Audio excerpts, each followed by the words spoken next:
Today, we're going back in time to the beginning of banking, coming all the way back to the present, and telling the story of how things got so fucked up.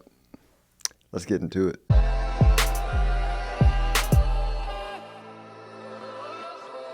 This episode is brought to you by Stone Hill Wealth Management, where we help our clients invest money into the future. Let's get into the first question. The Q&A format has returned, so I'm not going to announce it anymore. We're going Q&A for the foreseeable future. Question number 1. Why do so many ancient cultures use myths to talk about power, wisdom, trust, and what can we learn from specifically the story of Anansi the spider?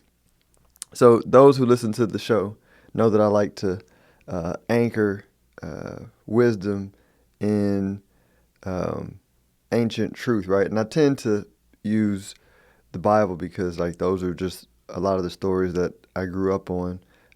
But I went back to my West African mythology book, and I'm going to pull a story out from there to explain and answer this question, right? And so back in the day, right, really before memory of mankind, there was the sky god, and I'm gonna completely mess up the name, but the sky god said, "Hey, listen, I'm gonna take all the wisdom that mankind needs, wisdom of healing, wisdom of money, wisdom of love, wisdom of everything that humanity needs to know, and I'm gonna put it in this jar.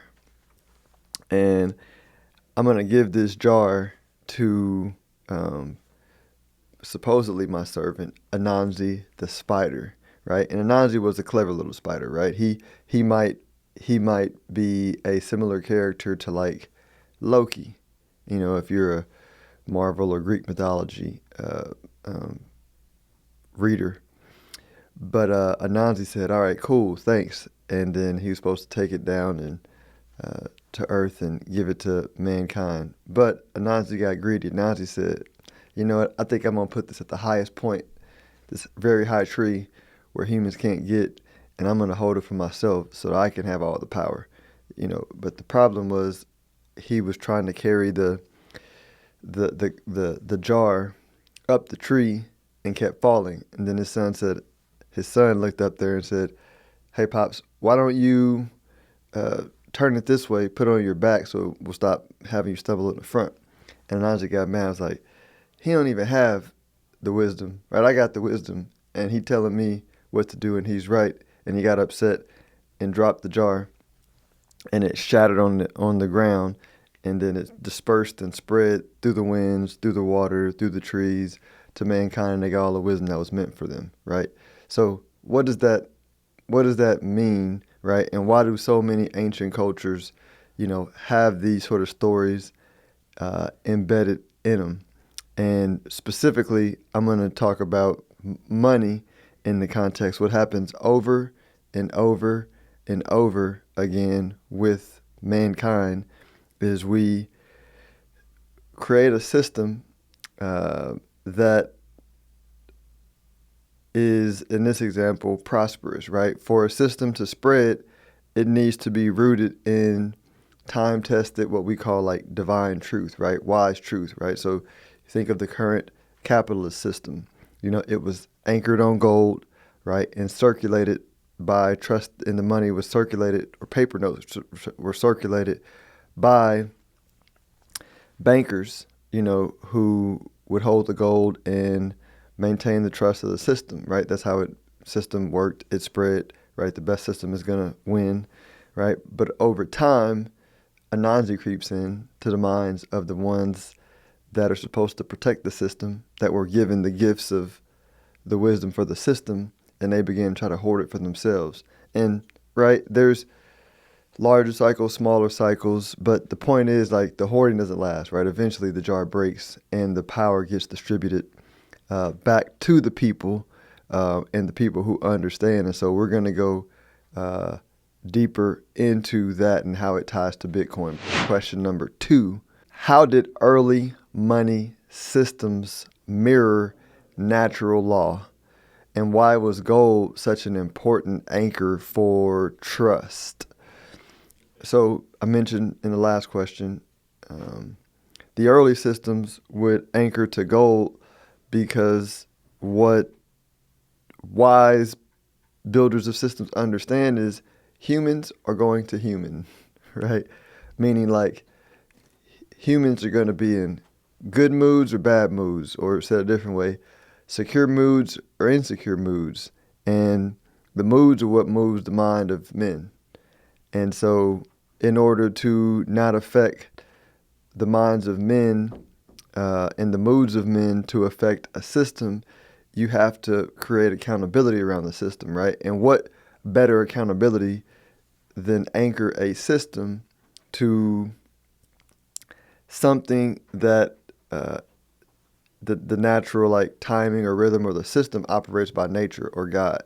So you take something like gold, right? It's the scarcest rock on the planet. In order to have more gold, you got to have a star blow up, and we got to survive it, right? In order to dig up gold, you got to expend energy, right? So it's a very effective and efficient way to anchor a financial system too, right? Some people might say, why not use trees? Yeah, I mean, they're just not as scarce, right, as gold. You need something scarce, right? And they've tried different things, beads, other things, but like gold became like something very solid, and gold is something that like across cultures and across time that cultures have continued to return to. And so gold was a very important anchor to the system.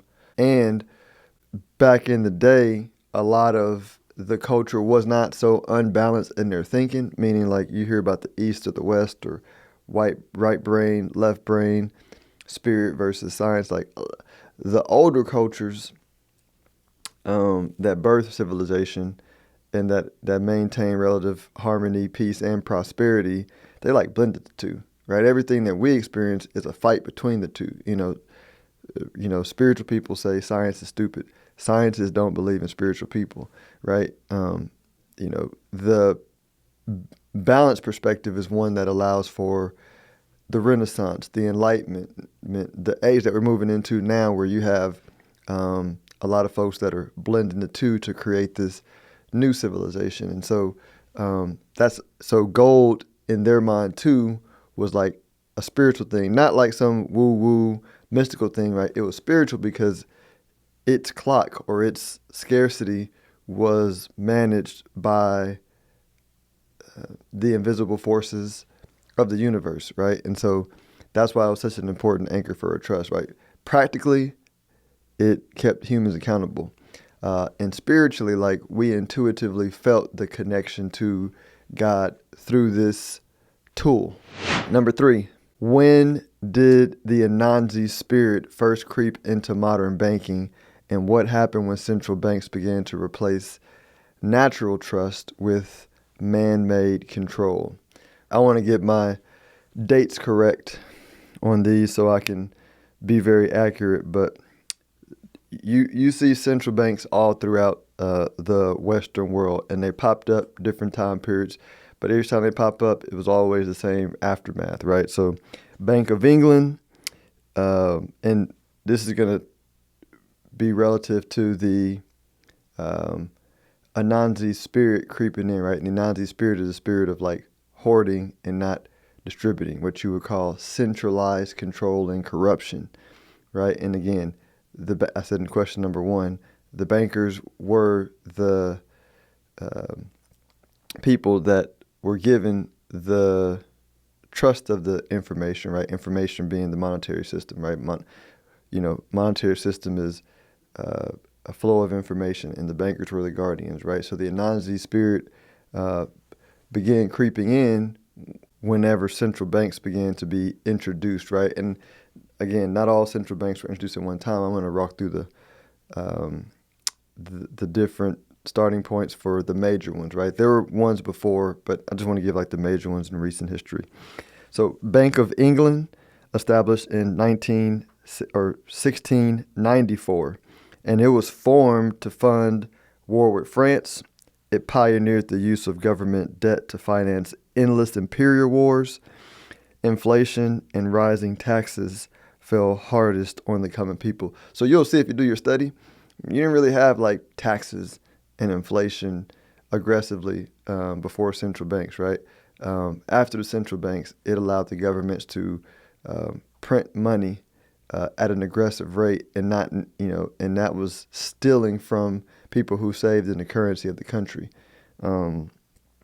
Banque de France, 1800. It was created by Napoleon to stabilize post-revolution France and fund his military campaigns. It fueled the Napoleonic Wars, which devastated Europe.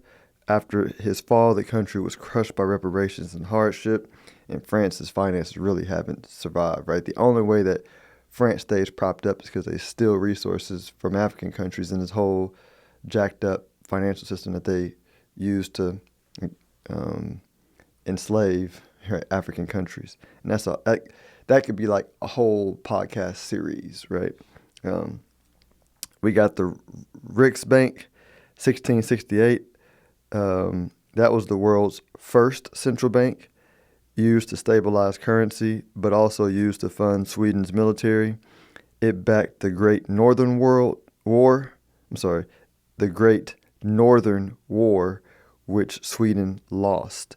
The bank eventually devalued its currency, which again is a different way of saying stole money from the savers and the regular people. And then you had Germany, Reichsbank in 1876, which was created to unify German currency. It printed aggressively during World War I and paved the way for hyperinflation for the 1920s, which led to World War II. But when money became worthless and society collapsed into desperation after all that. But the pattern with all of them are the same, right? Create a central bank, print money to fund war, destroy the wealth of the people. And it's important to understand, like, rich people, since they understand money and they were close to the banks, they would get bailouts and they would own the gold and the real estate. And so the paper money was less of a problem for them, because they were the bankers to the government. So they were not going to get dumped on. It was the people that actually saved in the currency. Now we're going to introduce before we go to the next one, the Federal Reserve. It was established in 1913, and shortly thereafter we got like taxes. But it was created to stabilize the system after the Panic of 1907. But soon after, the real motor appeared, right? Soon after, we got World War I, 1914, 1918. The Fed enabled massive war financing through credit creation. The roaring 1920s, which led to the Great Depression, boom-bust cycle driven by loose monetary policy.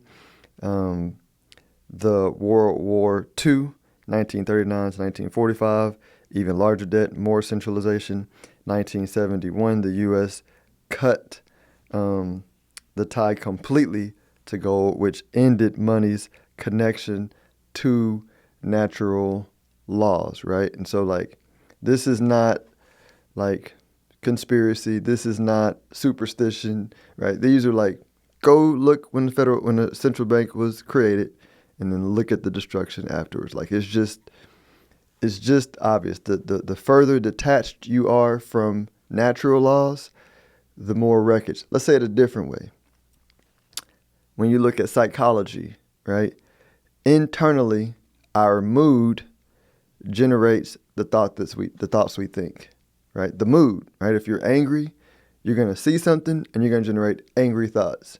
If you're in a good mood, you're going to see something and you'll generate good thoughts, right? Two people can be looking at the same thing and they get different feedback because of the mood that they're in, right? And that's like psychology 101. So your mood becomes like your spiritual anchor, right? Spiritual being like alignment, right?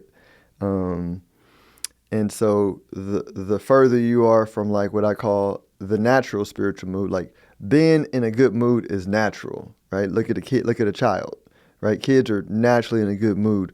We detach from good moods the more we become like adultish, right? We get all cranky and stuff. But that idea flows through everything, right? So the further you are from the source or the natural state of being, the more like destruction there is, right? So same thing with this. You see the flow. The further you are from like a natural source of money that operates like with natural forces, the more destruction there is. Like it's just binary, right? And you can look at it across space and time. Let's go to question number 4. We're going to continue to monitor the destruction, right? Number 4, what broke in 2008? And why do you see Bitcoin as the modern version of the pot shattering and wisdom returning to the people? So before this, you gotta first go into like, why was gold easy to stop using, right? If there's always been wise people who understand money, right? Why did we ever get away from gold? Well, there's 2 components that you need for a good monetary system. You need like scarcity, asset in the middle, right? Tied to natural laws. And then you need like speed, like the ability to move the money around fast. So gold was tough to move around because it was clunky, right, to move around. So first we used paper, then we used digits. But what happened behind the scenes was when everything became digital, it became real easy to steal money from the system, right, for the people who trusted it to steal money from the system. And so the system chose speed and convenience over like soundness and truth over time, right? And it led to more and more money being digital, easy to steal, and gold becoming less important because it becoming, nobody really caring, nobody really monitoring how much gold was where. Just the convenience was better. It might be the equivalent of society today, and a lot of people, since things are more convenient, like work is convenient, ordering groceries is convenient, people tend to maybe not move as much, not take care of their physical health because things are convenient, right? It's not like a conscious thing. It sort of happens over time, right? So this is what happened to the system. So 2008, the system broke, and then the caretakers of the system who broke the system got bailed out. No, nobody else got bailed out. The caretakers got bailed, and people began to go, "Now this is some bullshit," right? Like you can hit me so many times before I realize who's hitting me, and then I go, okay, I understand what it is, right? And that's what happened in 2008. People were like, "This is some bullshit," right? And so people began, and around that time, Bitcoin was invented in 2008, right? So at the same time, I call 2008 was like the pot shattering moment, right? That's when Anansi or the bankers dropped the pot, right? And then the pot began to spread slowly to the people, right? Because '08, like I got into the business of, I graduated college with a finance degree in 2006. I was selling mutual funds like senior year in college. So I had been doing it full time in '08 for a couple of years. And so I really began studying the system because I was like, man, this stuff doesn't make any sense. And I had like a mentor who taught me whenever something doesn't make any sense, that means somebody's hiding something somewhere, right? That might have been a Warren Buffett or Charlie Munger thing, but they would talk about complexity is a disguise for theft, right? And so I began to like study the system, and I was going, oh, okay, like this system is like broken, right? But I didn't learn about Bitcoin until 2017. Then I didn't really get serious about it until 2020. That's a whole different episode. But once you start going down a rabbit hole, you realize, all right, we needed something that would be fast and digital because we were in an internet age and commerce was being done on the internet, but something that was scarce. And Bitcoin cracked that code where the design of Bitcoin with its 4-year halving cycles mirroring seasons and its scarcity only going to be 21 million, which makes it more scarce than gold. And then you needing energy to mine Bitcoin, which you got to buy this expensive computer and then actually buy energy to run the software, and the one that gets the most energy with the best computers, like mines more Bitcoin. That mirrored the gold mining process, right? So it anchored digital money to something scarce, which is energy, right? So it retied it to nature principle. And again, humans are not smarter than God, right? So over time, when something breaks and again that pot breaks and the wisdom knowledge gets distributed, it's going to find the smart people first. Then they're going to teach their people who may not understand money as much, right? And it's going to trickle through to society. And there's nothing that the Anansi can do, right? There's nothing that the central banks can do to stop freedom, because freedom is going to always make things more free. And so Bitcoin's sucking in, right, all the smart money, and then it's sucking in all of their people they have influence on. And then it's going to suck in mainstream people, right, until the system gets completely rewired around natural money that is super fast, right? Bitcoin is super fast. It makes the old system look like a snail. So it's more scarce and it's super fast. Like, it's just a foregone conclusion, right? Especially if you want to nerd out and understand energy and velocity and power equations. Let's get to the question number 5. If the story of money is really the story of trust, what does a wise, future-facing financial system look like, and what role do we play in rebuilding it? So, money is the story of trust, right? It boils down to having something that anchors a system that man cannot manipulate, right? Gold, Bitcoin, and the systems are getting rebuilt on literally like gold and Bitcoin currently, right? China and their trading partners are the bigger buyers of gold, right? But you even have like Bitcoin companies like Tether, which is the biggest stable dollar issuer, and it backs its stable coin with gold and Bitcoin, right? So you're going to see a lot of people using both. Bitcoin being the faster horse, gold being more like the bonds, but bonds you can trust and can't be manipulated. But those two are literally rebuilding the system right now as we hear, because you don't, like, if you can't trust the divine intelligence that manages the amount of energy in the ground in the process, or the limits that we have for extracting it, same with gold, right? Then you just can't trust anything, because that's the intelligence that keeps our planet floating at the exact closeness to the sun to where we don't burn up or freeze up, right? That intelligence is like super intelligent, right? So that's the part where you first you have the trust by anchoring the system properly, right? Then you got to build your knowledge around how it works, which means like a personal responsibility. Because here's what I do know, right? I do know that protectors of an old dying system are going to do everything they can to manipulate people that don't understand what's going on, right? It's how you get cults, right? People are hurting. They don't know how to anchor their mood. And so their thoughts are confused thoughts.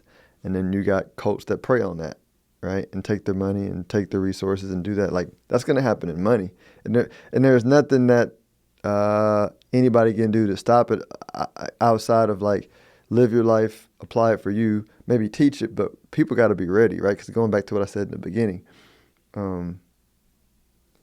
if somebody's in a bad mood, the person in a good mood is like very annoying, right? I do that to some people, like people who want to stay in a bad mood. Like, I've just learned it's best for us to just not be around each other, because I can't say anything to bring them out the bad mood, because they want to be in a bad mood. Everything I say is annoy them. If I give them something, they'd be like, oh, you think you all that? It's not that, bro. I see you hurting.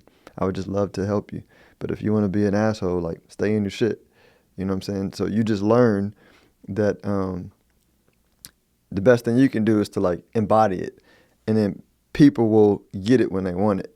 And since people do want to be wealthy, and they do want to be prosperous, and they do want to live in abundance, eventually they'll get there. But our role is just to embody it, right? So study it, learn it, buy it, embody it, educate yourself, and then over time, you'll slowly help those around you when they are ready. Make sure you like, subscribe, and hit the notification button on YouTube if that's where you listen. If you listen on Apple Podcasts, give us a review. I would appreciate it. Forward the episode to 2 or 3 of your friends to get the information out there. Be fruitful and go multiply your money. Philip Washington Jr. is a registered investment advisor. Information presented is for educational purposes only and does not intend to make an offer or solicitation for the sale or purchase of any specific securities, investments, or investment strategies. Investments involve risk and, unless otherwise stated, are not guaranteed. Be sure to first consult with a qualified financial advisor and/or tax professional before implementing any strategy discussed herein. Past performance is not indicative of future performance.